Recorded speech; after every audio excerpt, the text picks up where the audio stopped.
Hey, so I had made these apple theme gift baskets that I had gave out as Christmas gifts. So I thought I'd make a little series and show you how I made everything on the inside of this basket. I found these loaf pans at Dollar Tree and they were perfect for our apple bread. I had made a spoon wreath with molding clay.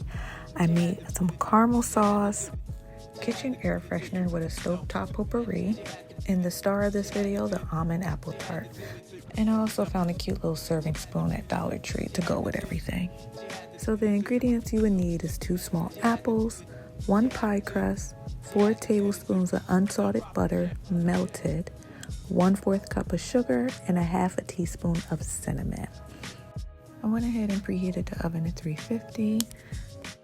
First thing I'm gonna do is unroll this pie crust so I can get it nice and flat, because it needs to be cut out into mini tart shapes.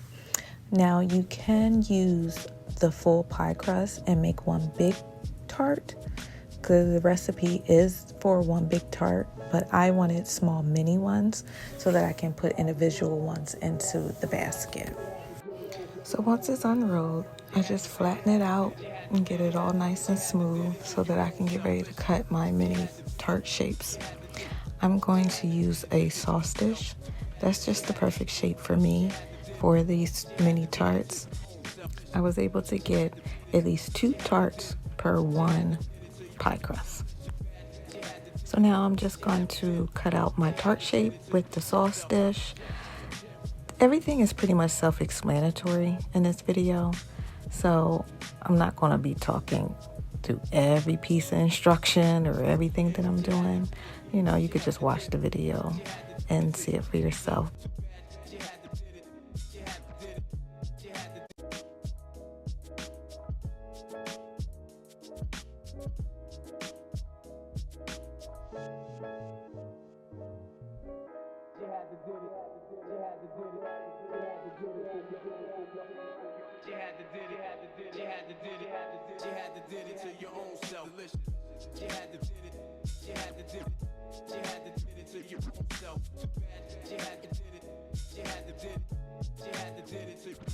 This is when I make the second tart. You will have to rip off some of the extra pieces just so you can get that round shape. So it's about trial and error pretty much, and what it really comes down to is smoothing out them pieces that connect. So you can wet your hand a little bit.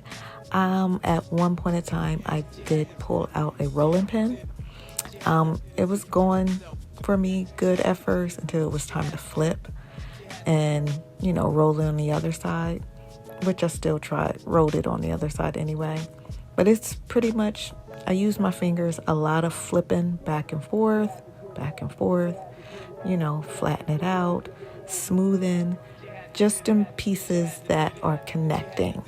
Here's where I pulled out that rolling pin and thought I was doing something until it was time to flip it, and it came right apart right there.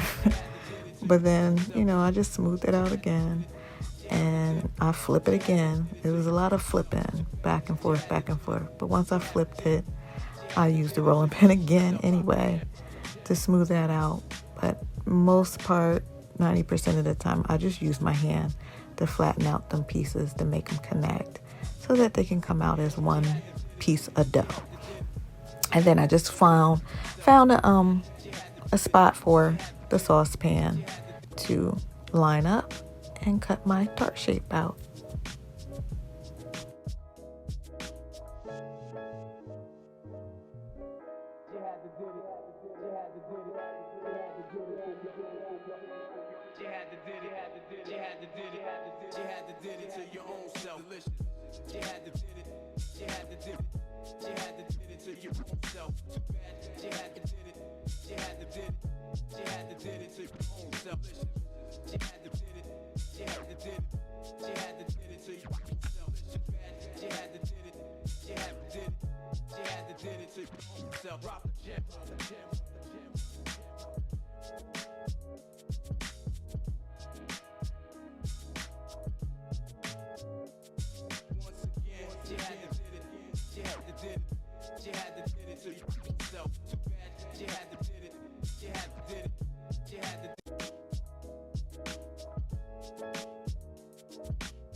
Now I'm just going to cut off the skin to this apple, or to both apples, so that we can cut them off in small little pieces to put inside the tart.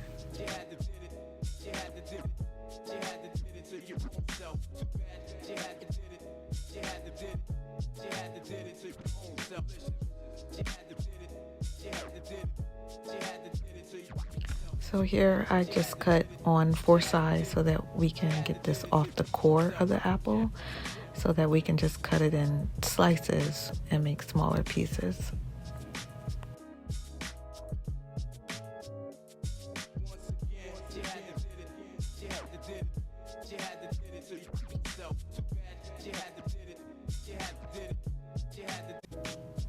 It was here when I remembered that I had an apple cutter, so that I didn't even need to go through cutting all that on each 4 sides. This good old apple cutter, take that core right on out with one big slice. So here we're going to make little small slices to go inside the tart. I try to make them as skinny as possible. You don't want them too thick, and not too thin, just maybe about a 1/2 inch size.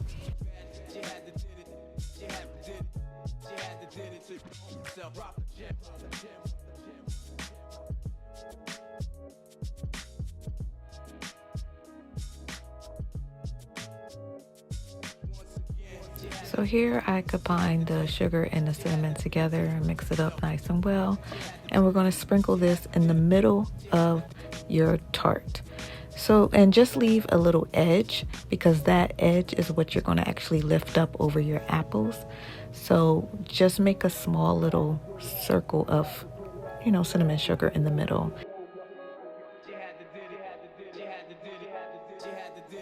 So you want to lay your apples right on top of that sugar.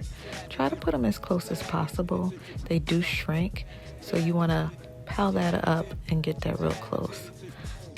Now you just take your melted butter and you pour that on top of your apples. And try to get down in the little creases and crevices. Don't over butter it, because too much butter will make the dough too soft to fold up and you start ripping. And then you add your cinnamon sugar and put that right on top. Remember to get inside, underneath all them apples, underneath them crevices. Don't be stingy with the cinnamon sugar. Depending on what type of apple you're using, you want to make sure you get your apples nice and sweet. So now it's time to pull up and make the tart itself. So I'm just pulling up the edge here and pinching it together just so that I can get these apples wrapped inside of this pie crust to form the little tart.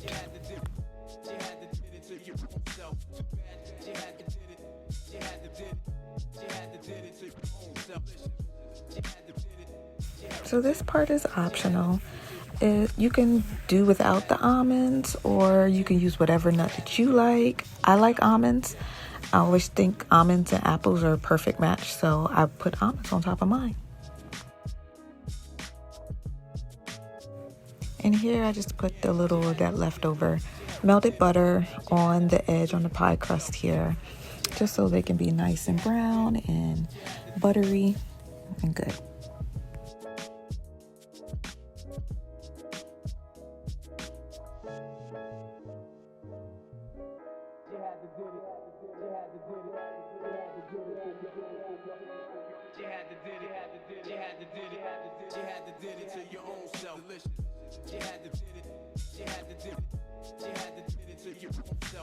Pop that in the oven and bake that for 45 minutes. Now that it's done, this part is optional as well. It is melted apricot. I just took an apricot preserve or jam, put it in the microwave, warmed it up and got it nice and melted, and I put that on top of everything, right on top of the almonds, the apples, and the crust. To me, it helps your apples not dry out. You can always use whatever sauce you want to use. That's why I said it's optional. I did make a caramel sauce, and I know some of the people that I gave it to said that, they poured a little caramel sauce on top of theirs. So you can definitely use the caramel sauce or whatever sauce you prefer instead of this apricot sauce. I like the apricot sauce. I thought the combination was good. It tastes great to me. So, and it kept the apples from drying out.